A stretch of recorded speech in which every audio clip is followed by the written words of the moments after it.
want to introduce myself, and I thank Rodney for inviting me tonight, and it's a pleasure and an honor, I would say, to be amongst you all. Some of you I know, and I'm good friends with. But my name is David Ross, also known as Nate's son. I started a performance poetry group around 2004 called the Fifth L, or the Fifth Element. Myself and my partner, the Dry Fish, Femi the Dry Fish, we would tour the country doing poetry, performing either a cappella or with our hip hop band. And we started out just performing, doing performances of what we love to do. We love to write. And then we were invited one day to come to, well, we were doing something at Mondawmin Mall for a Stop the Violence rally or something. And someone from University of Maryland, Shock Trauma, saw us there. And they videotaped it. And I ran into this person maybe 2 years after that, and we saw each other on the subway. He's like, man, I've been looking for you. I want you to come down to the hospital and do your poetry for the executives down there, right? So we like, okay, poetry in the hospital, how does that work? So we decided to go, and for 7 years, we've been at University of Maryland Shock Trauma running a violence prevention program there, and we use poetry to capture the kids' attention, to bring them in, to draw them in. Then we give them a tour of the hospital, talk to them about healthy decision making, career choices. We introduce them to surgeons, nurses, techs, to see if any of those jobs they might be interested in after they graduate from school, because it just gives them something, a light at the end of the tunnel, to actually meet someone who's in those positions. Many times people think, wonder why kids might look up to drug dealers. Well, these are the people that they see being successful. It's not necessarily what they're doing, but they're successful at what they're doing, And I've always felt like successful people, maybe doctors could, do a residency in some of these neighborhoods, actually live there, so that, these kids can see other occupations. And being successful at those things. One year we had one of our programs called FAT programs, promoting health alternatives for teens, and My Future, My Career. So we do it for 8 weeks in the summer.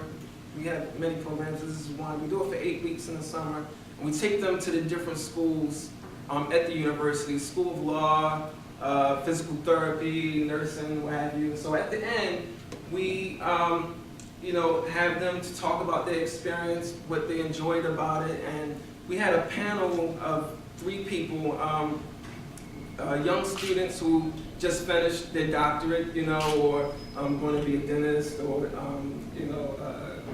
to go off to medical school, and they just became doctors, and they were really happy, and they talked to their kids. And so we asked the kids when I was all done, like, what was the best thing what did you learn from these professionals that you met?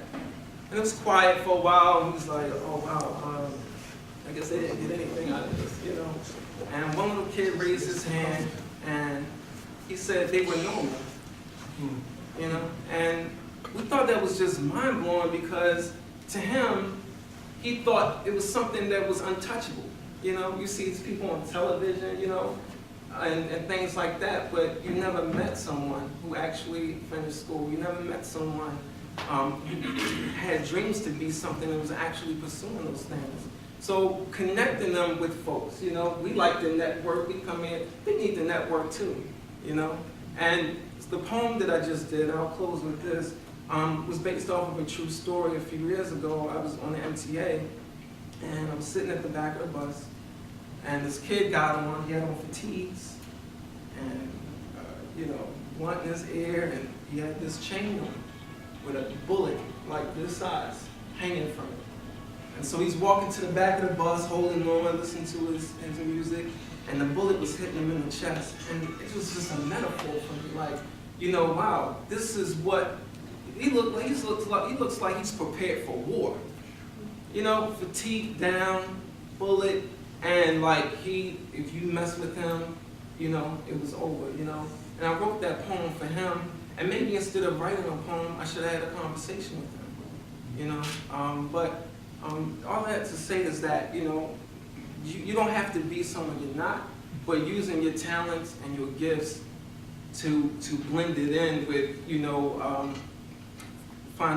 like for example, I use the hospital, how can I still write, do poetry, perform what I love, and still make positive contributions to society?